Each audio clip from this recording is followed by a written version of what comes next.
4. मनुष्य जीवन। मनुष्य जीवन की दुर्लभता। बौद्ध धर्म के उपदेश के अनुसार इस ब्रह्मांड में बहुत से लोग और जीव हैं जो अपने पूर्व कर्मों के कारण जन्म मरण के चक्र यानी संसार में फंसे हुए हैं। इस सृष्टि में समय समय पर प्रकट होने वाले किसी बुद्ध महात्मा द्वारा बताए गए मार्ग पर चलकर ही जन्म मरण के चक्र से छुटकारा पाया जा सकता है।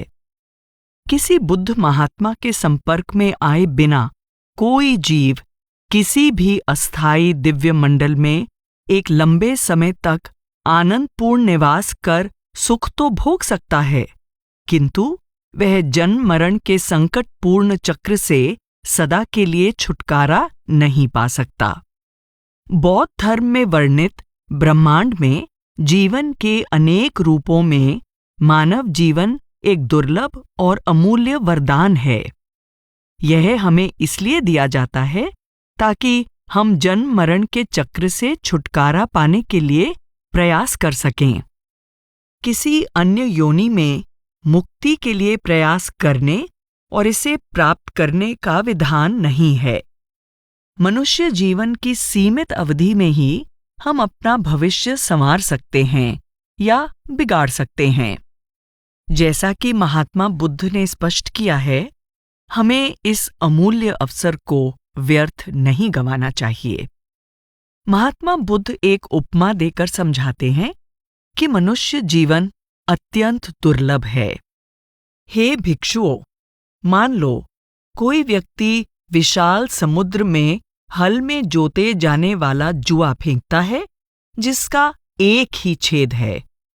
पूर्वी हवा इसे पश्चिम की ओर ले जा सकती है और पश्चिमी हवा इसे पूर्व की ओर ले जा सकती है। उत्तर की ओर से चलने वाली हवा इसे दक्षिण की ओर ले जा सकती है, जबकि दक्षिणी हवा इसे उत्तर की ओर ले जा सकती है। मान लो कि एक अंधा कछुआ 100 वर्षों में केवल एक ही बार समुद्र की सतह पर आता है। हे भिक्षुओं, इसके बारे में आपका क्या विचार है? क्या वह जुए के एकमात्र छेद में अपनी गर्दन डाल पाएगा? नहीं पूज्यवर, ऐसा संभव नहीं है। और यदि वह ऐसा कर भी ले तो बहुत लंबी अवधि के बाद शायद वह केवल एक ही बार ऐसा कर पाएगा। इस प्रकार हे भिक्षुओं, मैं कहता हूं कि एक अंधे कछुए द्वारा जुए के एक छेद में अपनी गर्दन डालने से भी अधिक कठिन होगा उस मूर्ख व्यक्ति का एक बार फिर से मनुष्य जन्म प्राप्त करना जिसने स्वयं ही अपना पतन कर लिया था। बौद्ध धर्म के ग्रंथों में मनुष्य जीवन के इस दुर्लभ अवसर पर बल देने के लिए बार बार इस उपमा का उल्लेख किया गया है। उदाहरण के लिए बोधिचर्यावतार में बौद्ध धर्म की महायान शाखा के 8वीं शताब्दी के प्रसिद्ध टीकाकार शांतिदेव कहते हैं, इसलिए उस पूज्यवर ने कहा है, मनुष्य जन्म की प्राप्ति अत्यंत दुर्लभ है। यह उसी तरह है जैसे एक कछुए का विशाल समुद्र में फेंके गए जुए के एक छेद में संयोगवश अपना सिर डालना। बौद्ध धर्म के तिब्बती गेलुग्पा विचारधारा के प्रसिद्ध गुरु पाबोंगका रिनपोचे इस उपमा के महत्व को समझाते हुए कहते हैं, इस उपमा के तत्वों का भावार्थ इस प्रकार है। समुद्र सांसारिक अवस्था है, यानी आवागमन का अंतहीन चक्र। कछुआ हम स्वयं हैं। कछुए का अंधापन अज्ञान है और जुआ है एक बुद्ध महात्मा का उपदेश इत्यादि। पेट्रोल रिनपोचे इस उपमा को और अधिक स्पष्ट करते हैं। समुद्र आवागमन और इससे जुड़े अंतहीन दुखों और कष्टों से भरे 3 निचले लोकों की गहनता और विशालता का प्रतीक है। अंधा कछुआ इन 3 लोकों के निवासियों का प्रतीक है जिनके पास वे दो नेत्र नहीं हैं जिनसे उन्हें अपने हित और अहित में अंतर पता चल सके। यह तथ्य कि कछुआ 100 सालों में एक ही बार समुद्र की सतह पर आता है, इस बात का प्रतीक है कि इस दुखमय स्थिति से छुटकारा पाना बहुत मुश्किल है। जुए का एकमात्र छेद इस बात का प्रतीक है कि मनुष्य जीवन और दिव्य अस्तित्व अत्यंत दुर्लभ हैं। इसे कभी एक दिशा में और कभी दूसरी दिशा में ढकेलने वाली हवा इस बात की प्रतीक है कि यह सब अनुकूल परिस्थितियों पर ही निर्भर है। इन कठिनाइयों को स्वीकार करते हुए महात्मा बुद्ध स्वयं कहते हैं, कठिन है मनुष्य जन्म प्राप्त कर पाना, कठिन है मनुष्य जीवन, कठिन है सच्चा उपदेश सुन पाना और दुर्लभ है पूर्ण संतों का प्रकट होना। इसलिए शांति देव हमें प्रेरित करते हुए कहते हैं कि बड़ी कठिनाई से प्राप्त होने वाले मनुष्य जीवन में हमें अपने वास्तविक कार्य के प्रति सचेत रहना चाहिए। मनुष्य जीवन रूपी नाव प्राप्त करके दुखों की इस भयानक नदी को पार कर लो। हे मूर्ख, यह सोने का समय नहीं है। इस नाव का दोबारा मिलना कठिन है। मनुष्य जीवन वह नाजुक मोड़ है जहां से हम अपनी आंतरिक यात्रा आरंभ करके सर्वोच्च लक्ष्य को प्राप्त कर सकते हैं, या फिर किसी निम्न योनि के स्तर तक पहुंचकर फिर से कई प्रकार की निचली योनियों में भटकते रह सकते हैं। जैसा कि पेट्रोल रिनपोचे कहते हैं, अब जबकि हमें स्वतंत्र और पूर्ण संपन्न मनुष्य जन्म मिला हुआ है और हमें इस बात का भी ज्ञान है कि हमें क्या करना चाहिए और क्या नहीं, इस मोड़ पर जबकि हमें चुनाव करने की स्वतंत्रता है, हमारे द्वारा लिया गया निर्णय ही भविष्य में हमारे अच्छे या बुरे भाग्य की दिशा निर्धारित करेगा। यह बहुत आवश्यक है कि हम एक ही बार संसार अथवा निर्वाण को चुनने का फैसला लें और अपने गुरु के निर्देशों का पालन करें। मनुष्य होने के नाते अन्य जीवों की तुलना में तुम्हारे अच्छे कर्म अधिक प्रभावशाली हैं, परंतु इसके साथ ही तुम्हारे बुरे कर्म भी अधिक प्रभावशाली हैं। यह दुर्लभ और अनमोल मनुष्य जीवन थोड़े समय के लिए ही मिला है, इसलिए इस समय का पूरा सदुपयोग करना बहुत आवश्यक है।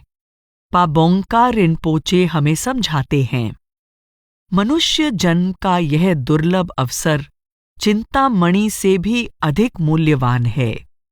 ऐसा अवसर तुम्हें केवल एक बार मिलता है। यह बड़ी मुश्किल से प्राप्त होता है और बड़ी आसानी से नष्ट हो जाता है।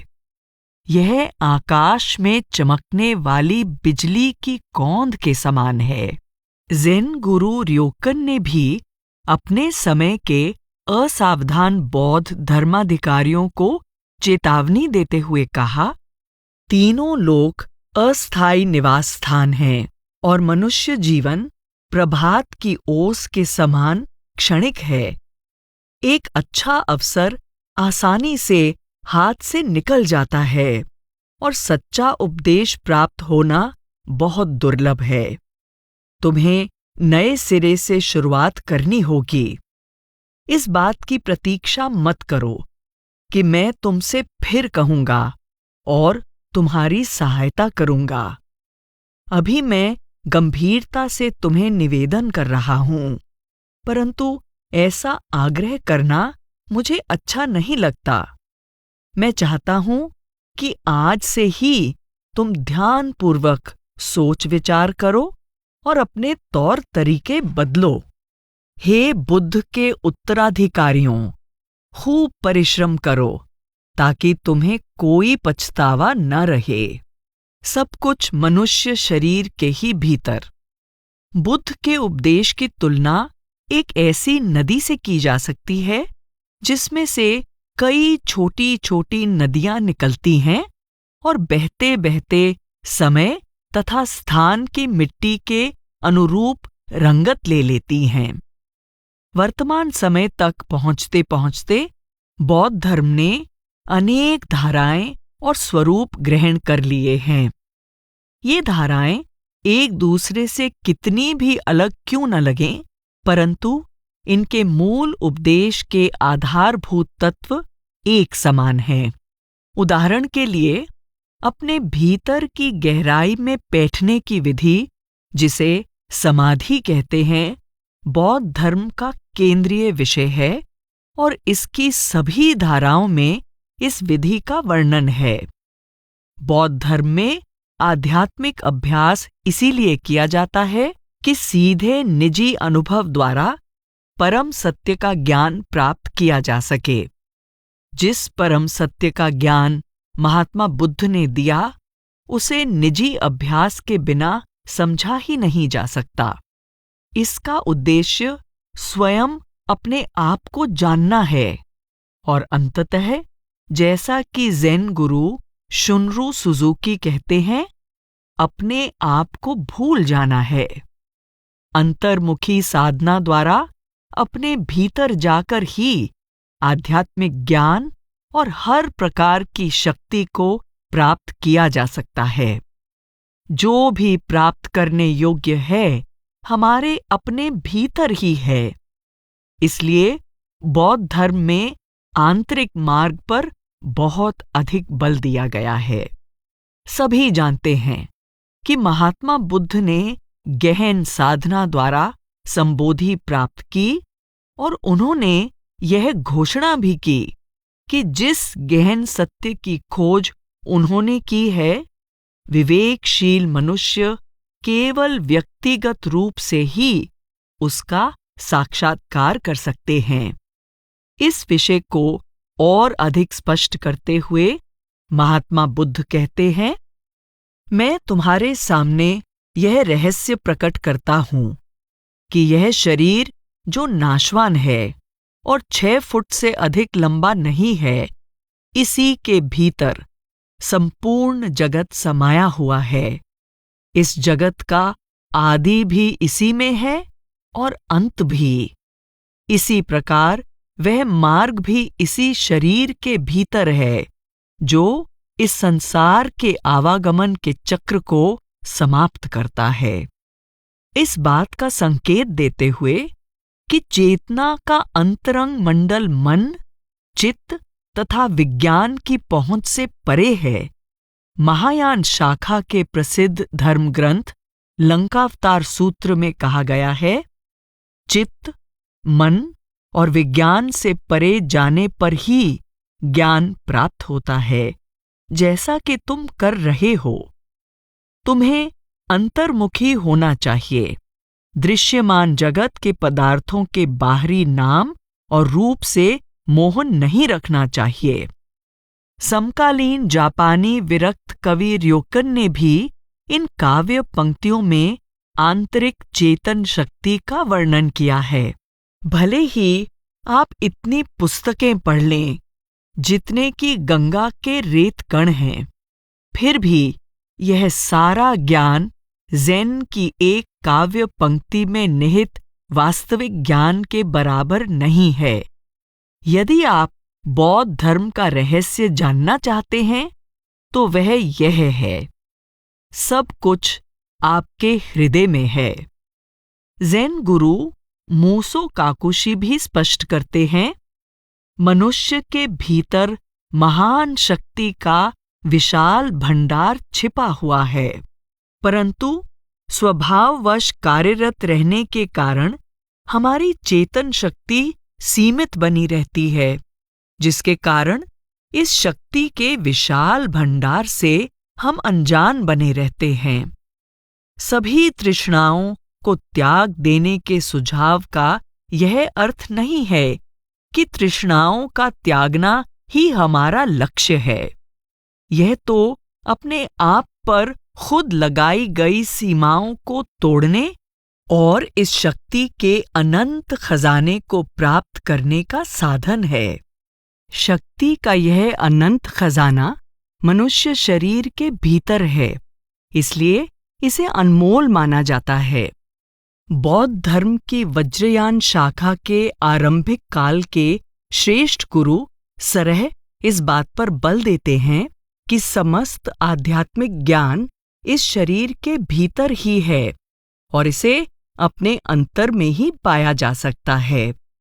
इसलिए बाहरी कर्मकांड अथवा ग्रंथ पोथियों में सत्य की खोज करना निरर्थक है, क्योंकि वह निराकार सत्य या परम तत्व इस शरीर के भीतर ही छिपा हुआ है। जैसा कि उन्होंने कहा है, यहीं यानी शरीर के भीतर पावन सरिता यमुना है, गंगा भी यहीं है, पवित्र तीर्थ स्थान प्रयाग और बनारस भी यहीं है, यहीं सूर्य और चंद्रमा हैं। घूमते घूमते मैं कई मंदिरों और तीर्थ स्थानों में गया हूँ, परंतु मैंने अपने शरीर से अधिक आनंददायक कोई मंदिर नहीं देखा। सभी पंडित यानी विद्वान धर्म ग्रंथों की व्याख्या करते हैं, परंतु उन्हें शरीर के भीतर निवास करने वाले बुद्ध का कोई ज्ञान नहीं है। वह निराकार स्वरूप इस शरीर में ही छिपा हुआ है। जो यह रहस्य जान लेता है वह मोक्ष प्राप्त कर लेता है। इसी प्रकार हे वज्र तंत्र में कहा गया है, सभी जीवात्माएं बुद्ध हैं, परंतु बाहरी मलिनताओं से ढके होने के कारण उनका बुद्धत्व गुप्त है। जब उनकी मलिनताएं दूर हो जाती हैं, तब उनका बुद्धत्व प्रकट हो जाता है। यह शुद्धि आंतरिक अभ्यास द्वारा होती है। सॉन यानी कोरियाई ज़ेन गुरु शिनूल अपनी पुस्तक एनकरेजमेंट टू प्रैक्टिस में कुई फेंग जुंग मी से उदाहरण देते हैं। हम जानते हैं कि बर्फ के रूप में जमा हुआ तालाब वास्तव में पानी है, परंतु उसे पिघलाने के लिए सूर्य का ताप आवश्यक है। यद्यपि हम इस सत्य के प्रति सचेत हो जाते हैं कि एक साधारण मनुष्य बुद्ध है, परंतु इसे बुद्ध के रूप में प्रकट करने के लिए धर्म की शक्ति आवश्यक है। जब बर्फ के रूप में जमा हुआ तालाब पिघल जाता है और उसका पानी स्वच्छंद रूप से बहने लगता है, तो इसे सिंचाई और सफाई के लिए प्रयोग किया जा सकता है। जब अज्ञानता का नाश हो जाता है और मन दिव्य और जागृत हो जाता है, तब आध्यात्मिक शक्तियों का प्रकाश प्रकट हो जाता है। अभ्यास के लिए मन को परिष्कृत करने के अतिरिक्त अन्य कोई विधि नहीं है। प्लेटफॉर्म सूत्र में चौन के छठे मुखिया हुई नैंग कहते हैं कि हम अपने वास्तविक स्वरूप को अपने शरीर के भीतर ही देख सकते हैं और अपनी वास्तविकता की पहचान करने पर ही हम बुद्ध का साक्षात्कार कर सकते हैं। हर व्यक्ति का स्थूल शरीर मानो एक नगर है। तुम्हारी आंखें, कान, नाक, जिह्वा और त्वचा नगर द्वार हैं। ये 5 द्वार बाहर की ओर हैं और चित्त का द्वार अंदर की ओर है। तुम्हारा मन साम्राज्य है और तुम्हारे मन की वृत्ति राजा है। जब तक तुम्हारी वृत्ति कायम है, तब तक राजा भी कायम है। जब तुम्हारी वृत्ति नहीं होगी, तो राजा भी नहीं रहेगा। तुम्हारी वृत्ति होने पर ही शरीर और मन का अस्तित्व है। जब तुम्हारी वृत्ति यानी आत्म रूप ही नहीं है, तो तुम्हारे मन और शरीर का अस्तित्व भी नहीं है। बुद्ध तुम्हारे आत्म रूप की ही रचना है। उसे अपने शरीर के बाहर मत देखो। जब तक तुम अपने आत्म रूप की पहचान नहीं करते, तब तक बुद्ध एक साधारण व्यक्ति हैं। जब तुम अपने आत्म रूप के प्रति जागरूक हो जाओगे, तब एक साधारण व्यक्ति भी बुद्ध है। मनुष्य जीवन की अनित्यता और नश्वरता। महात्मा बुद्ध और बौद्ध आचार्य इस संसार और यहाँ के जीवन के अनित्य और नश्वर होने का बार बार उल्लेख करते हैं। वे हमें अमरत्व की खोज करने के लिए जागृत करते हैं। यह बताया जा चुका है कि बुढ़ापे, दुख, रोग और मृत्यु के दृश्य को देखकर ही राजकुमार सिद्धार्थ इस संसार के सुखों से विमुख होकर निर्वाण के मार्ग की ओर बढ़े थे। जीवन के अनित्य और नश्वर स्वरूप से विमुख होने के लिए परम पावन और विवेकशील राजकुमार का इन साधारण घटनाक्रमों को केवल एक बार देखना ही पर्याप्त था।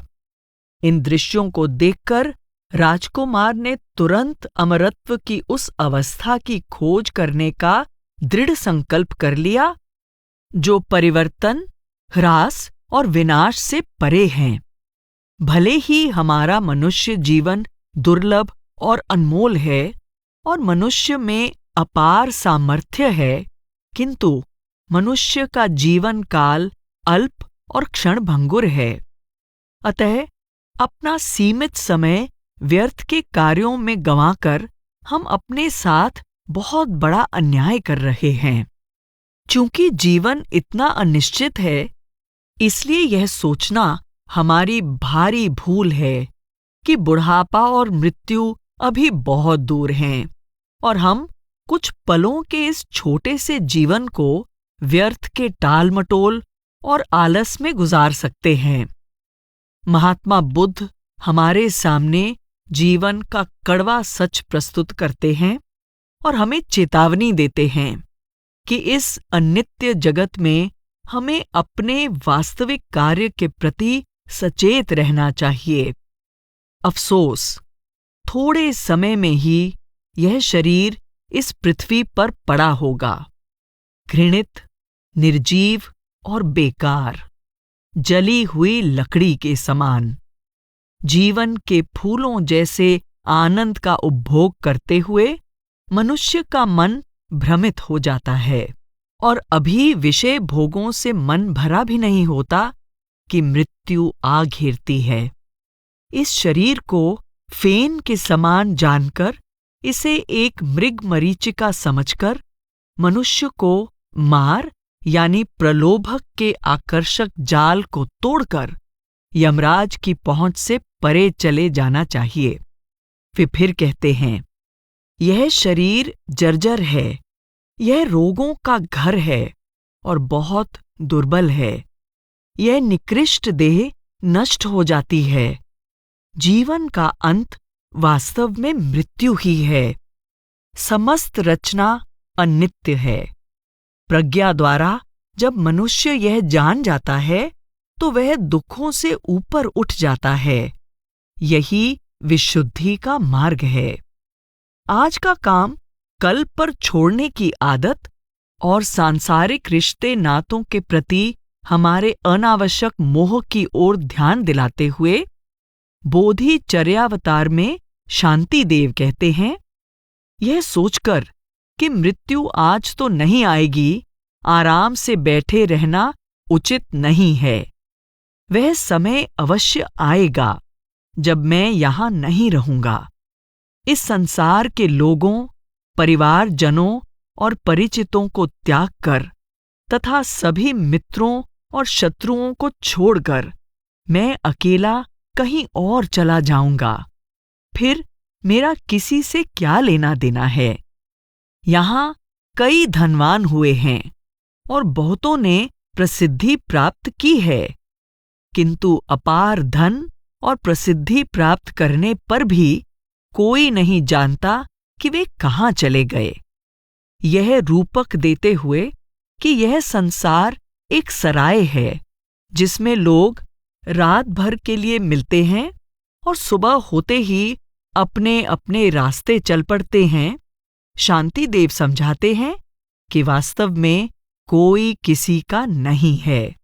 इस तरह सांसारिक रिश्ते नातों की असारता को हमारे सामने लाते हुए वे कहते हैं, एक नश्वर प्राणी अपने ही समान दूसरे नश्वर प्राणी से मोह के बंधन में कैसे बन सकता है, जबकि हजारों जन्म लेने पर भी उस प्रियजन से दोबारा कभी मिलाप नहीं होगा। जिस तरह यात्री सराय में रात भर के लिए एक दूसरे से मिलते हैं, इसी तरह हम भी अपनी सांसारिक यात्रा के दौरान दूसरों से थोड़े समय के लिए ही मिलते हैं, यह बताते हुए कि जो जन्म लेता है वह अवश्य मृत्यु को प्राप्त करता है। पेट्रोल रिनपोचे हमें प्रेरित करते हैं कि अब हमें आध्यात्मिक अभ्यास में जुट जाना चाहिए, जो कि आवागमन के चक्र से मुक्ति प्रदान करता है।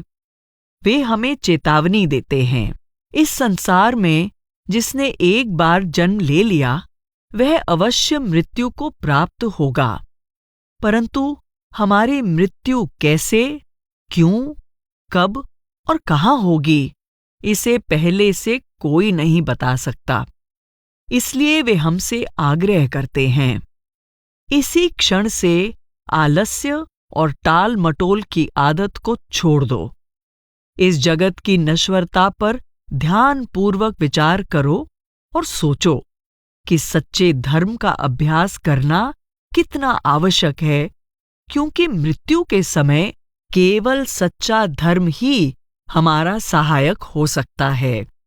गंपोपा कहते हैं, धर्म का पालन करने वाला एक श्रद्धालु यदि अपने जीवन के प्रत्येक आने वाले दिन को अंतिम दिन मानने के बजाय लंबी चौड़ी योजनाएं बनाता है, मानो कि उसे सदा के लिए यहीं इस संसार में रहना है, तो यह उसकी बड़ी भारी भूल है।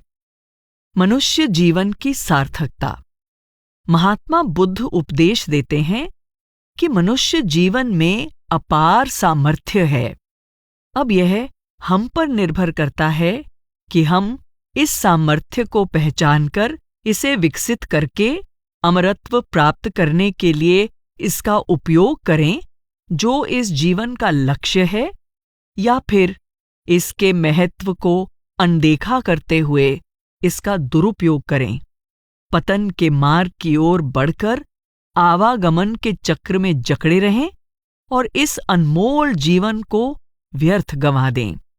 हम मनुष्य जीवन का सदुपयोग करके ऊपर भी उठ सकते हैं और इसका दुरुपयोग करके नीचे भी गिर सकते हैं। इस प्रकार हम अपना उत्थान भी कर सकते हैं, पतन भी कर सकते हैं। अतः बौद्ध धर्म में सावधान रहते हुए अमरत्व तथा मुक्ति प्राप्त करने के लिए पूरी लगन से प्रयास करने की आवश्यकता पर विशेष बल दिया गया है, ताकि हम मनुष्य जीवन में प्राप्त होने वाली सर्वोच्च अवस्था तक पहुंच पाएं।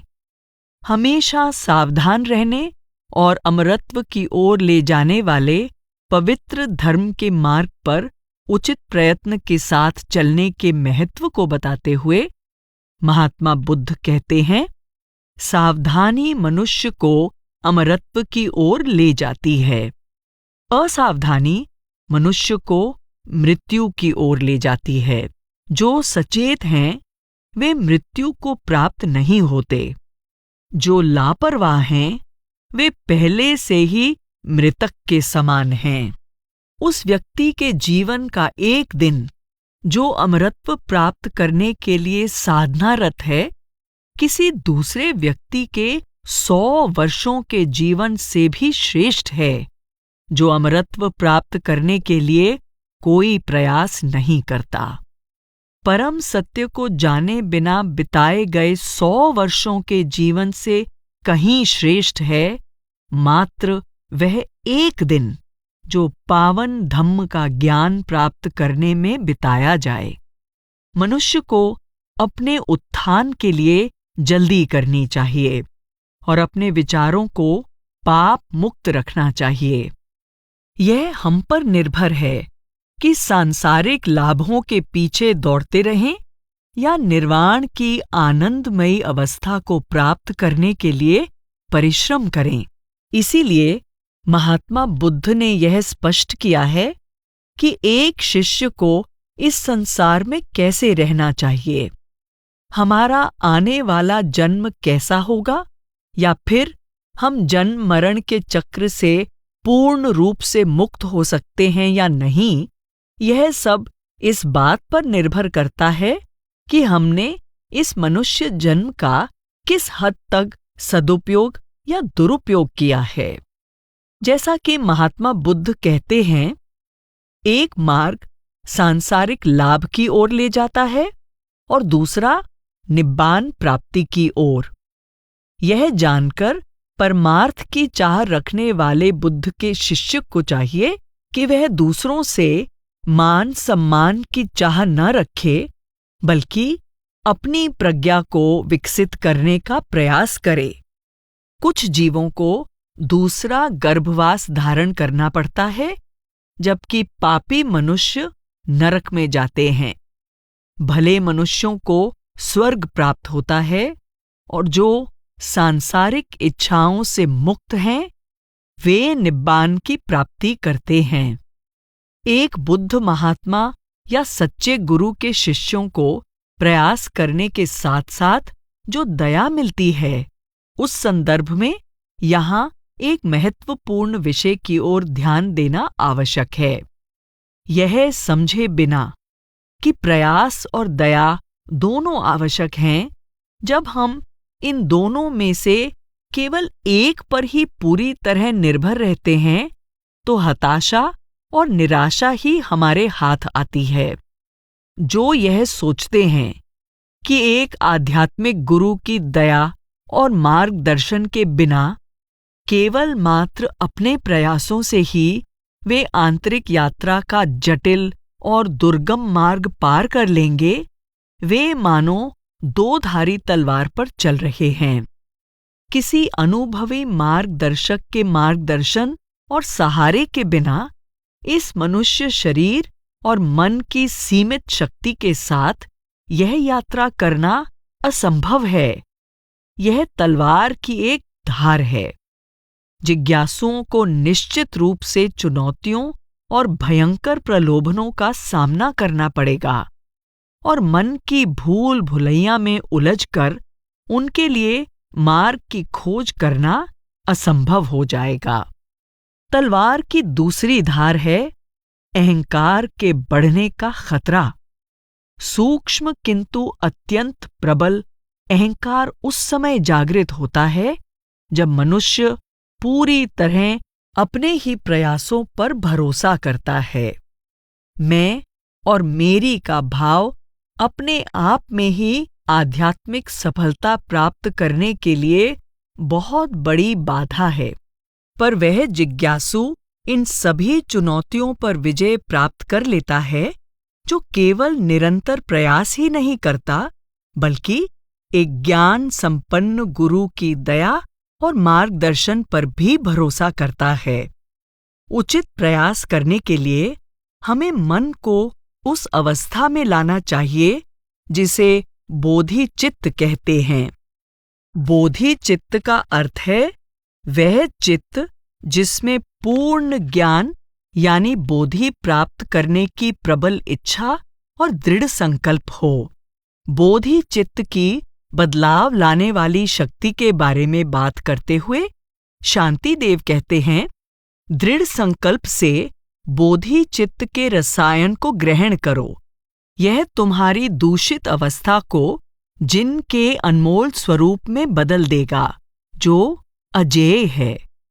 जब लोगों को इस बोधि चित्त का अनुभव हो जाता है, तब वे अपने आप में परिवर्तन लाने के लिए अपने चित्त की ओर ध्यान देना आरंभ कर देते हैं।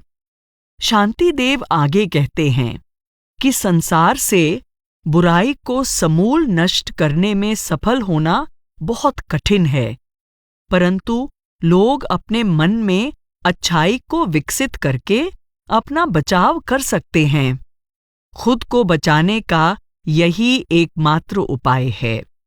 शांतिदेव एक सुंदर उपमा द्वारा इस विचार को अभिव्यक्त करते हैं। पूरी पृथ्वी को ढकने के लिए मुझे पर्याप्त चमड़ा कहाँ से मिलेगा, परंतु चमड़े के एक जोड़ी जूते पहनकर मैं पूरी पृथ्वी का चक्कर लगा सकता हूँ। पाबोंगका रिनपोचे हमें प्रेरित करते हैं कि इस अनमोल मनुष्य जन्म का सदुपयोग करके हमें चाहिए कि जन्म मरण के चक्र से मुक्त हो जाएं। वे कहते हैं, मुझे एक बार फिर मनुष्य जीवन का महान अवसर मिला है जिसे प्राप्त करना बहुत कठिन है और जिसमें मनुष्य अपना लक्ष्य प्राप्त कर सकता है। अगर मैं इस अवसर से कोई लाभ नहीं उठाता हूँ तो मैं यह पावन अवसर दोबारा पाने की आशा कैसे कर सकता हूँ। वे हमें पुनः प्रोत्साहित करते हुए कहते हैं, अपने इस मनुष्य जन्म में तुम ऐसी करनी कर सकते हो जिससे तुम्हें फिर से निचले लोकों में कभी ना जाना पड़े। तुम्हें आवश्यकता है केवल इस अवसर का पूरा लाभ उठाने की। यह जन्म करोड़ों अरबों अमूल्य हीरों से कहीं अधिक मूल्यवान है। जन्म मरण के चक्र से मुक्ति प्राप्त करने की प्रेरणा देते हुए वे आगे कहते हैं, संक्षेप में, जब तक तुम सदा के लिए संसार से मुक्त नहीं हो जाते, तुम दुखों की अवस्था से ऊपर नहीं उठ सकते। अतः तुम्हें इससे अवश्य मुक्ति प्राप्त करनी चाहिए और यह कार्य तुम्हें अपने इसी जन्म में कर लेना है। यदि हम अभी मुक्ति प्राप्त नहीं कर सकते तो फिर यह कार्य हम कब करेंगे? बौद्ध धर्म की ज़ेन शाखा का भी यही उपदेश है कि यदि आवागमन के चक्र से सदा के लिए मुक्त होना है तो हमें सांसारिक लाभ हानि के विचारों से ऊपर उठना होगा और परम सत्य का साक्षात्कार करना होगा। जैसा कि मूसो काकुशी कहते हैं, जीवन के सामान्य उतार चढ़ावों के संदर्भ में ज़ेन का मुख्य लाभ जीवन में कमी को रोकना और अधिक को बढ़ावा देना नहीं है, बल्कि लोगों को उस मूलभूत सत्य की ओर मोड़ना है जो चढ़ाव उतार यानी सुख दुख के प्रभाव से परे है। सन 1203 और 1205 के बीच लिखी गई पुस्तक सीक्रेट्स ऑन कल्टिवेटिंग माइंड में ज़ेन कोरियाई गुरु शिनूल हमें याद दिलाते हैं कि हमें अपने लक्ष्य को भूलना नहीं चाहिए। वे कहते हैं, यदि हम इस संसार में पिछले जन्मों के दौरान किए गए अपने कर्मों पर विचार करें तो हमारे पास यह जानने की कोई विधि नहीं है कि कितने हजारों कल्पों से हम अंधेरे में भटक रहे हैं। ध्यान दें, कल्प समय की एक अवधि है जिसका अर्थ है संसार की अवधि। इतनी दीर्घ की कल्पना से परे है। महात्मा बुद्ध ने वर्णन किया है कि यदि किसी मजबूत चट्टान के 1 मील लंबे, 1 मील चौड़े और 1 मील गहरे टुकड़े को हर 100 साल के बाद रेशमी कपड़े के एक टुकड़े से रगड़ते रहोगे तो संसार की अवधि यानी एक कल्प की तुलना में यह चट्टान का टुकड़ा जल्दी नष्ट हो जाएगा। या अनंत नरक में पड़े पड़े हर प्रकार के दुख सहन कर रहे हैं। हम यह भी नहीं जान सकते हैं कि हम कितनी बार बुद्धत्व प्राप्ति के मार्ग पर आना चाहते थे, लेकिन चूंकि हमें कोई ज्ञानी मार्गदर्शक नहीं मिला, इसलिए अज्ञानता के अंधकार में भटकते हुए और हर प्रकार के बुरे कर्म करते हुए हम इस भवसागर में जन्म मरण के चक्र में फंसे हुए कई कल्पों से गोते खा रहे हैं। यदि हम कभी इस स्थिति पर विचार करें भी तो हम अपने दुखों और कष्टों की अवधि का अनुमान नहीं लगा सकते। तब भला हम कैसे निश्चिंत होकर बैठ सकते हैं और फिर से पहले की तरह उन्हीं विपत्तियों को सहन कर सकते हैं? मनुष्य जीवन की निरर्थकता। मनुष्य जीवन हमारे लिए मुक्ति प्राप्त करने का एकमात्र अवसर है। इस दुर्लभ अवसर के प्राप्त होने पर हमारा सर्वाधिक लाभ इसी में है कि हम पूरे गुरु द्वारा बताए आंतरिक मार्ग पर चलकर लक्ष्य सिद्धि के लिए प्रयास करें और ऐसे कर्मों और विचारों से बचें जो हमें अपने लक्ष्य से भटका देते हैं। अपने वास्तविक कार्य की ओर ध्यान न देकर व्यर्थ के धंधों में अपना समय और शक्ति बर्बाद करने का अर्थ है एक अनमोल रत्न को फेंक देना और उसके स्थान पर कुछ बेकार सीपियां उठा लेना। यह तो केवल अपने अमूल्य जीवन को व्यर्थ गंवाना और अपने महान सामर्थ्य को बेकार में खो देना ही है। पेट्रोल रिनपोचे कहते हैं, मनुष्य जीवन के इस अमूल्य अवसर का मिलना एक कीमती हीरे के मिलने से कहीं अधिक मूल्यवान है। देखो उन लोगों को जो संसार का भय नहीं करते, किस प्रकार वे अपना जीवन व्यर्थ गंवा रहे हैं। महात्मा बुद्ध कहते हैं कि जो लोग इस संसार सागर को पार करके इसके दूसरे किनारे तक पहुंचने के बजाय इस संसार में ही लिप्त रहते हैं, वे स्वयं ही अपने घोर शत्रु हैं। सांसारिक विषय भोग उस मूर्ख अज्ञानी का सर्वनाश कर देते हैं जो दूसरे किनारे की खोज नहीं करता। वह मूर्ख सांसारिक विषय भोगों की तृष्णा में इस प्रकार अपना सर्वनाश कर लेता है मानो वह स्वयं अपना दुश्मन हो। ऐसे दुराचारी अपने दुष्कर्मों के परिणाम से नहीं बच सकते और न ही वे साधु का वेश बनाकर अपने आप को बचा सकते हैं। महात्मा बुद्ध ने कहा है, जो संयम में नहीं रहता और झूठ का सहारा लेता है, वह केवल अपना सिर मुंडवाने से ही सन्यासी या समण नहीं बन सकता। जिसका मन लोभ और तृष्णाओं से भरा हो, वह सन्यासी कैसे हो सकता है। ऐसे बहुत से गेरुआ वस्त्रधारी हैं जो असंयमी हैं और दुराचारी हैं। ऐसे पापी अपने दुष्कर्मों के कारण नरक में जन्म लेते हैं। बोधि चर्यावतार में शांति देव भ्रमों में उलझे हुए लोगों के भाग्य को कोसने के बजाय बड़ी विनम्रता से अपनी ही दुर्बलताओं के लिए पश्चाताप करते हैं। वे कहते हैं, मैंने अपने भीतर कभी थोड़ा सा भी सद्गुण विकसित नहीं किया। इस तरह मैंने तो इस दुर्लभ अद्भुत मनुष्य जीवन को व्यर्थ ही खो दिया। तिब्बती गुरु गेश आचार्य थूबेन लोडेन के इन शब्दों से हमें प्रेरणा मिलती है कि हम परम आनंद की प्राप्ति करने के लिए मनुष्य जीवन के इस अनुपम अवसर का उपयोग करें। एक द्वीप पर बिखरे हुए रत्नों के समान असंख्य अवसर देने वाले मनुष्य जीवन को पाकर खाली हाथ मत लौटो।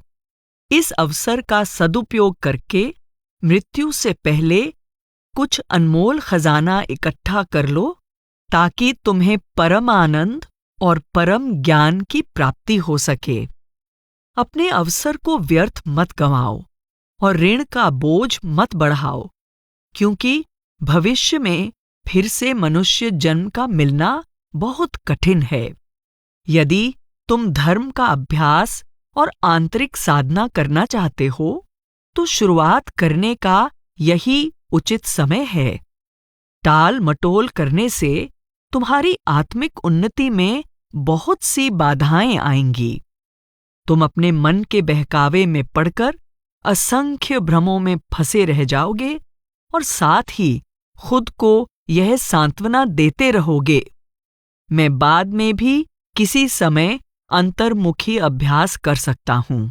साधना द्वारा मन को शांत और एकाग्र करने के लिए समय दिए बिना तुम हर क्षण उन कार्यों में अति व्यस्त रहते हो जो तुम्हारे अनुसार बहुत महत्वपूर्ण हैं और अवश्य किए जाने चाहिए। प्रत्येक नया वर्ष आरंभ होने पर तुम संकल्प करते हो, कि धर्म का गंभीरता से अभ्यास करोगे, परंतु होता यह है कि इस कार्य को निरंतर स्थगित करते हुए तुम इसे अगले माह, अगले साल और उससे अगले साल करने के लिए टालते जाते हो और अंत में अगला समय, अगला जन्म हो जाता है। वे लोग जिनका जीवन बहुत व्यस्त है और जो सोचते रहते हैं कि धर्म के मार्ग पर चलने के लिए समय निकालना चाहिए, परंतु ऐसा कर नहीं पाते, उन्हें चुनौती देते हुए पाबोंगका रिनपोचे कहते हैं, कुछ लोग इस समय अपने जीवन में बहुत व्यस्त हैं और केवल सोचते हैं मुझे अभ्यास करना चाहिए, और बहुत से ऐसे लोग हैं जो जीवन की उस अवस्था में पहुंच चुके हैं जहां उन्हें धर्म का अभ्यास न करने का पश्चाताप हो रहा है। इन लोगों की हालत को देखकर हमें इस बात की ओर ध्यान देना चाहिए कि उनके अपने कर्मों से ही उनका कितना अहित हुआ है। हमारे अंदर इतना साहस होना चाहिए कि हम उन व्यर्थ के कार्यों को कोई महत्व न दें जिनके कारण धर्म के अभ्यास के लिए हमारे पास रोज समय नहीं बचता।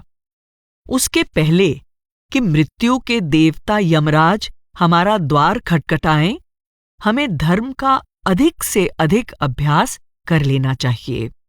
धर्म का अभ्यास न करने से बहुत अहित होता है, जैसा कि गंपोपा ने संकेत किया है। मनुष्य जन्म प्राप्त करके यदि कोई धर्म की ओर ध्यान न दे तो उसकी स्थिति ऐसी ही है जैसी कि उस व्यक्ति की जो कीमती हीरों से समृद्ध देश से खाली हाथ लौट आया हो। असफलता की यह स्थिति बहुत ही दयनीय है। वे ये भी कहते हैं कि अपनी इस लापरवाही के कारण हमें बहुत पछताना पड़ता है। दुर्लभ, स्वतंत्र और समर्थ मनुष्य शरीर प्राप्त करके इस जीवन को व्यर्थ गंवा देना बड़े पश्चाताप का कारण होगा। कलयुग में मनुष्य जीवन बहुत कम समय के लिए मिलता है और यह इतना अनिश्चित है कि इसे सांसारिक पदार्थों और कार्यों के लिए दौड़ भाग करने में गंवा देना पछतावे का कारण होगा। यौवन काल शरीर, वाणी और मन के विकास का समय है। इसे असावधानी और गंवारपन अपनाकर बर्बाद करना पछतावे का कारण होगा। वे आगे उपदेश देते हुए कहते हैं, अपने यौवन काल में उन व्यक्तियों के साथ अधिक मेल मिलाप न रखो जो आध्यात्मिक रूप से तुम्हारा मार्गदर्शन नहीं कर सकते, बल्कि ज्ञान संपन्न धर्मनिष्ठ गुरु के चरण कमलों में बैठकर पूरी श्रद्धा और मनोयोग से व्यावहारिक ज्ञान प्राप्त करो। गुरु शिनूल कहते हैं, तुम्हें अपनी लगन दिखलानी चाहिए। यदि तुम्हें अपनी श्रेष्ठता पर भरोसा नहीं है और बिना कोई प्रयास किए अपने आप को तुच्छ मान लेते हो और यह कहकर कि अभ्यास कठिन है, तुम अभी अभ्यास नहीं करते, तो भले ही तुम्हारे पूर्व जन्मों के संस्कार बहुत अच्छे रहे हों, किंतु अब प्रयास न करने पर तुम इन संस्कारों को नष्ट कर देते हो। यह कठिनाई बढ़ती जाएगी और तुम अपने लक्ष्य से और अधिक दूर होते जाओगे। खजाने के भंडार तक पहुंचकर अब तुम खाली हाथ कैसे लौट सकते हो? एक बार मनुष्य शरीर को खो देने पर फिर से इसे पाने के लिए 10,000 कल्प लग जाएंगे। सावधान रहो। यह जानकर भी कि यहाँ खजाने का भंडार है, एक विवेकशील व्यक्ति इसे देखे बिना कैसे वापस लौट सकता है और इस सबके होते हुए भी कैसे अपनी दुर्दशा और गरीबी की दुहाई देता रह सकता है। पेट्रोल रिनपोचे यह प्रार्थना करते हैं, यद्यपि मैं धर्म के मार्ग पर आ गया हूं, तो भी मैं अन्य कार्यों में समय बर्बाद करता हूं। मुझे और मेरे जैसे अज्ञानियों को वरदान दो, ताकि हमें वास्तविक मुक्ति और कल्याण की प्राप्ति हो।